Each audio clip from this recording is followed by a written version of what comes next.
Doctor सिकेर अब्जुलले भन्नुहुन्छ कि 20 लाख नेपालीले मुस्लिम कन्ट्री आने कि सौदी, कतार, दुबई, मलेसिया अन्य कन्ट्रीहरूमा कार्यरत छ र त्यहाँ दङ्गा फसाद भयो भने त्यहाँको नेपालीहरू के गर्छ।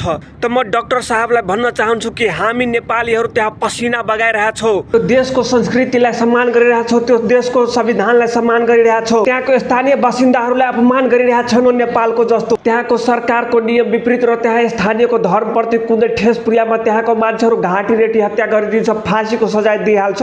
तर हाम्रो नेपालमा हिन्दूकै देशमा बसेर हिन्दूकै मठ मन्दिर तोड्ने र हिन्दूकै ज्यान लिने, त्यो पनि तपाईँहरू कानुन कारबाही त दूर, बोल्न पनि डराउनु हुन्छ। तपाईँहरू त विदेशको कठपुतली भएर बस्नु भएको छ, उल्टै हिन्दूलाई गोली ठोकेर शासन चलाइराख्नु भएको छ।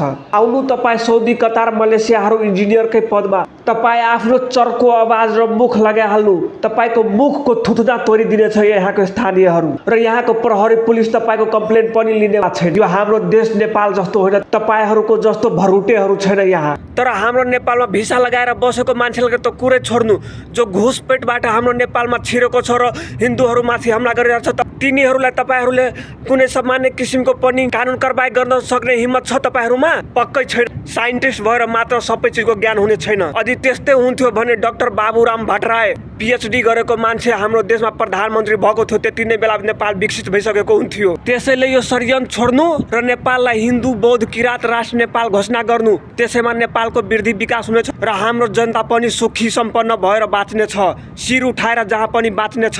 हामी केवल आफ्नो सनातनको इतिहास यदि प्रचार राम्रोसित गर्न पायो भने नेपालमा टुरिस्टको लाइन लाग्नेछ, भिसाको लागि डेट कुर्नु पर्नेछ। हरेक पहिलामा हाम्रो इतिहास छुपेको छ, हाम्रो सनातनीको इतिहास छुपेको छ, सनातनी देवी देवताको रहस्यमय गुणहरू छुपेको छ, जो अहिलेसम्म साइन्टिस्टहरू पनि हैरान भएर बसेका छन्। नेपालमा भएको जडीबुटीहरूको खोज तलास र अनुसन्धान गर्नु, त्यहीबाट नेपाल धनी भइहाल्छ।